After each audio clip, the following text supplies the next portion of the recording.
bonjour à tous et bienvenue à Rio. Nous sommes aujourd'hui sur Rio Centro, exactement dans le quartier de Catete, et je vais vous emmener voir le Palacio de Catete, mais qui s'appelait avant le Palacio de Nova Friburgo. Pourquoi? Parce que c'est le baron de Nova Friburgo, qui est une ville qui est un petit peu plus dans les terres et un peu en altitude. Son nom se prête bien à l'altitude. Et vous voyez derrière moi, voilà, le palace qui a été construit par le baron de Nova Friburgo et qui a laissé un très beau jardin à l'intérieur. Voilà, je vais regarder, tac. Voilà, hop, je ne sais pas si vous voyez. Voilà, un très beau jardin où je vais me poser. Et puis, je vais vous présenter un petit peu ce que je pense des artistes, de l'art. Et ça va être l'occasion voilà, de remettre un petit peu ça au goût du jour dans nos vies, puisque ça se place un petit peu en ce moment chez moi. Donc je vais en profiter pour vous en parler un petit peu. Et puis voilà, je vais trouver un banc où je vais être tranquille pour pouvoir parler. Et je vous montre encore le parc. Voilà. Tac. Voilà un joli parc au milieu de la ville. On se retrouve tout de suite sur un banc. Voilà, bonjour et bienvenue à tous. Vous êtes sur la chaîne du temple bouddhiste à Gente da Praia à Rio de Janeiro. La Praia, oui, à Gente da Praia, les gens de la plage. Et nous sommes aujourd'hui dans un endroit de Rio Centre avec je dirais, un petit côté spécifique, c'est que beaucoup de grandes décisions se sont prises derrière moi. C'était plutôt au début du siècle passé, notamment l'entrée en guerre du Brésil en 1917. Et tout cela pour vous expliquer que tout ce qui tourne autour de l'art et des artistes eh bien, est autour de moi en ce moment. Donc je vais en profiter pour faire une vidéo sur l'art et sur les artistes pour vous expliquer un petit peu tout ça et vous montrer comment même dans ces points-là, dans ces choses-là, eh bien, nous subissons les inversions que nous avons aussi bien dans nos sociétés, je dirais, au niveau du commerce, mais également au niveau des artistes. Alors, tout d'abord, peut-être, ce qui serait intéressant, c'est de voir, si une petite chose, juste avant ça. Vous allez voir, je suis allé danser hier le Forró, donc c'est une danse traditionnelle du nord-est du Brésil, mais qui est allée un petit peu partout dans le Brésil maintenant. Et je vous ai fait une petite vidéo, je vous la mets à la fin, ça ne sert à rien que je vous la mette maintenant. Mais vous allez voir comme la danse aussi est quelque chose de très important. Et c'est aussi un art, la danse, comme la musique, comme le dessin, comme l'architecture. Et bien tout ça, c'est de l'art. Et il y a une façon de faire les choses, c'est de le faire dans l'harmonie, justement. Harmonie, on retrouve art, même si ça ne s'écrit pas pareil. Mais c'est drôle à voir. Donc peut-être devrions-nous nous poser la question en premier, qu'est-ce que l'art? Alors, je vais prendre ce que moi je pense être l'art. Pour moi, l'art, c'est la façon d'exprimer quelque chose de façon harmonieuse, en syntonie avec ce qui et en harmonie avec ce qui m'entoure, et qui va être bien sûr spécifique à chaque personne. C'est-à-dire que vous avez des personnes qui peuvent l'exprimer avec leur voix, vous avez des personnes qui peuvent l'exprimer avec leurs mains, dans l'art de faire les choses. Vous avez des personnes qui peuvent l'exprimer par la pensée, l'art de penser, par l'écriture. Voilà, il y a plein de façons de pratiquer l'art. Et je vais le rapprocher un petit peu du Do. Parce qu'en fait, le Do, c'est ce qu'on a dans le côté oriental. Et le Do, c'est l'art de faire les choses. Et nous pouvons aussi parler un petit peu, c'est quelque chose qui commence à arriver un petit peu dans les médias, etc. C'est ce qu'ils appellent le flow. Le flow, c'est quoi? C'est quand vous êtes totalement absorbé dans ce que vous êtes en train de faire et vous n'êtes plus ni la chose que vous êtes en train de créer ou en train de faire, ni vous-même. Vous êtes un mélange de tout ça. Alors, est-ce que la science est en train de trouver la façon dont l'être humain et son cerveau peut s'intégrer totalement à certains instants dans le monde qui l'entoure? Eh bien, je pense que oui. Ils appellent ça le flow, mais on va dire que on redécouvre un petit peu peut-être une certaine forme d'éveil où c'est plus votre ego qui dirige, vous êtes complètement fondu dans ce qui vous entoure et je dirais dans ce que aussi vous êtes en train de faire.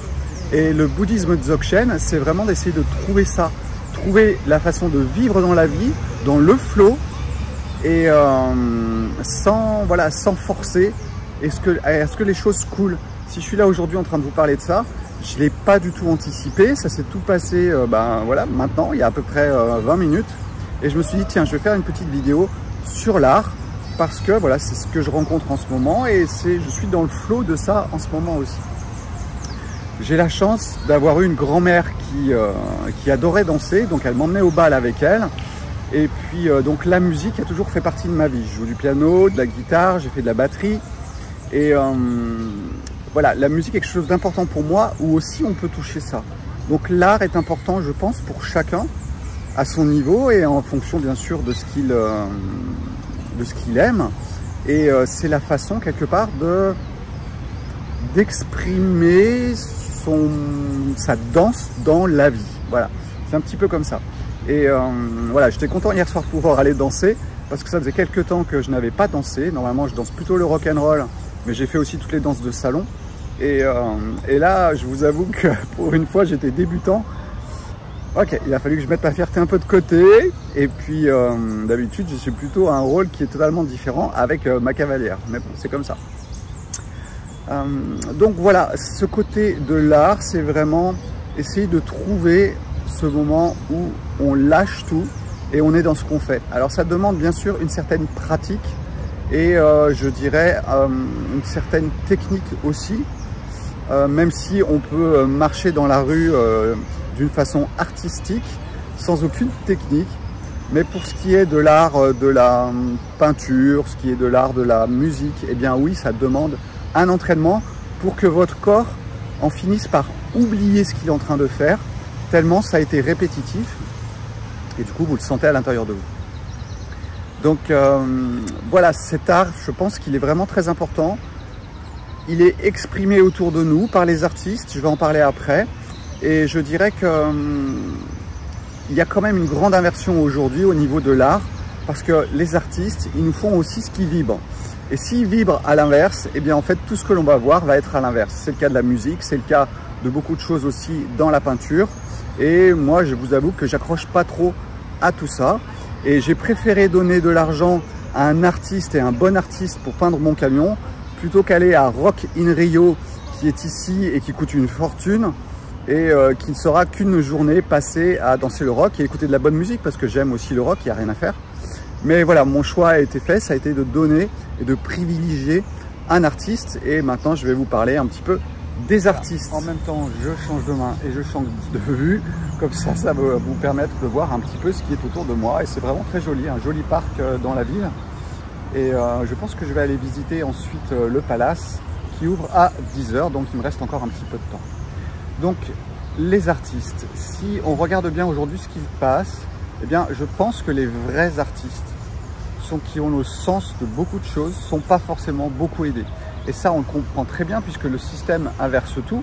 Et il est normal que les mauvais artistes, ou du moins les artistes dans la destruction, soient beaucoup plus présents que les artistes qui sont dans la construction. Et c'est pour ça que la vie, je trouve, est très difficile en ce moment pour les artistes et qu'il est bien, si vous le pouvez, de les aider du mieux que vous puissiez. Voilà. C'est pour ça que dans ce temple bouddhiste, Pascal essaye de prôner un petit peu tout ce qui est le théâtre, l'art du maquillage, du film. Et je trouve ça très bien parce que l'art fait partie de la vie et permet à l'être humain de sortir un petit peu de son train-train quotidien pour exprimer quelque chose qui est profond. Hein, puisque quand on regarde par exemple la samba, ça vient vraiment de l'Afrique. Quand les Africains sont arrivés à Rio de Janeiro, puisqu'en fait il y avait besoin de main d'œuvre des Européens pour exploiter beaucoup de choses et notamment le café, puisque le baron qui a construit le palace qui est derrière nous, et oui, c'est un petit peu le café qui a permis ce genre de choses. Et donc le côté africain s'est exprimé grâce à la samba. Donc la danse par exemple vient exprimer je dirais votre lien au monde. Et si vous aimez danser, si vous arrivez à vous perdre dans le fait de danser, eh bien vous êtes dans l'art de dansez et vous devenez vous-même un artiste. Parce que ce qu'il faut bien comprendre, c'est que les artistes, il y en a qui sont à l'extérieur, c'est vraiment les super bons. Et puis chacun peut aussi devenir un artiste s'il aime faire quelque chose et le pratiquer. Alors vous pouvez être un artiste dans votre travail, vous pouvez être un artiste dans vos occupations, on va dire parallèles, mais je pense que voilà, il est important d'avoir aussi cela et ces couleurs-là dans notre vie, parce que ben voilà, être un artiste, c'est vivre avec une certaine symbiose dans la vie et la manifester à travers ce que l'on est et notre façon d'agir. Donc voilà, je pensais que c'était important de le signaler. Signaler ce qu'est l'art aujourd'hui. Malheureusement, je pense que voilà, il y a une inversion qui s'est créée aussi. Essayer de pouvoir aider ceux qui pratiquent leur art. Donc bien sûr qu'un robot, ça pratique pas grand-chose comme art, si ce n'est juste ce pourquoi il a été programmé.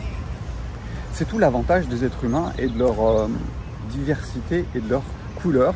Et il n'y a rien à faire, un robot ne pourra pas faire de l'art de la même façon que le fait un être humain. Voilà, c'était assez court, mais c'était important, je pense, de le signaler. Je vous laisse, je vous mets derrière la petite vidéo sur le foro, la danse du foro. J'ai fait un petit historique.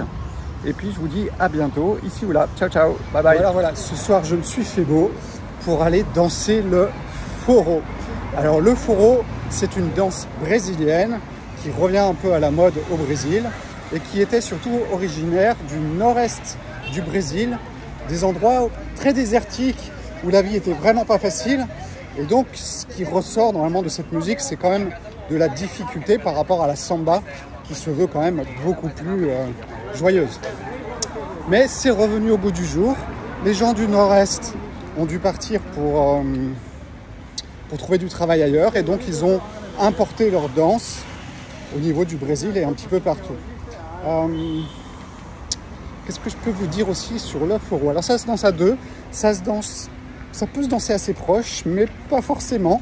Vous allez voir, il y a des passes de rock qu'on retrouve. Il y a, j'ai l'impression des fois un petit peu de valse, 1, 2, 3, même s'il n'y a pas exactement la rythmique de la valse. Mais voilà, si vous avez dansé le rock, ce qui est mon cas, en théorie, ça devrait bien se passer. Je me suis bien entraîné et j'ai vu plein de vidéos, je me suis entraîné à faire les pas. Il n'y a plus qu'à essayer maintenant et je rejoins deux amis qui sont sur place dans un endroit spécial où justement on peut danser le foro. Alors à tout de suite et là-bas. Vous vous situez un petit peu où je suis à Cateté. Cateté, c'est au nord de Copacabana. On est dans le Rio Centro. Les quartiers sont jolis. Il y a des vieux bâtiments qui sont très très beaux de la belle époque à mon avis. Et même si certains sont fermés et un peu délabrés. Mais c'est quand même un endroit très très sympa. Alors ce qui me fait un petit peu bizarre, c'est que je ne connais pas les mœurs et coutumes du Brésil par rapport à la danse. Donc je vais me pointer, je suis tout seul pour l'instant, je ne sais vraiment pas comment ça va se passer. On va voir ça, je vous tiens au courant, on en reparle dans 2 minutes. Ciao. Bien voilà, alors en attendant mes amis et les musiciens, parce qu'ils ne sont pas encore installés, je peux vous raconter encore quelque chose sur le foro.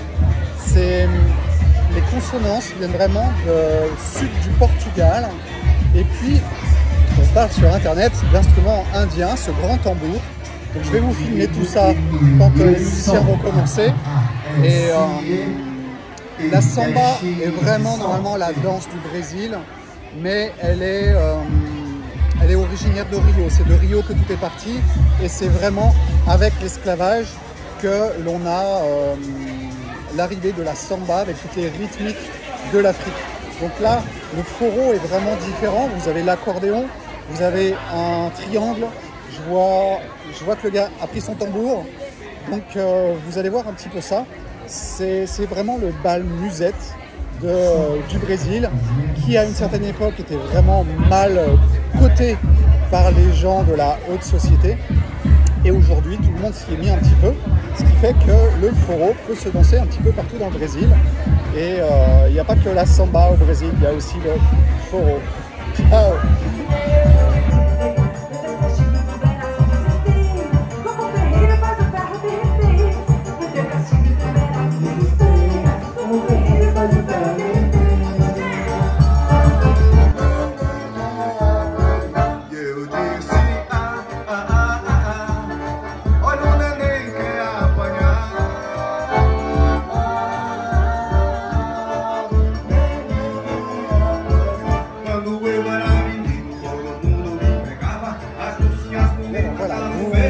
demandé comment ça s'est passé, eh bien ça s'est plutôt bien passé, même si j'étais quand même un peu à la ramasse, hein. Ça doit se voir un petit peu sur les vidéos. Ciao, ciao, bye bye, je vais aller me coucher.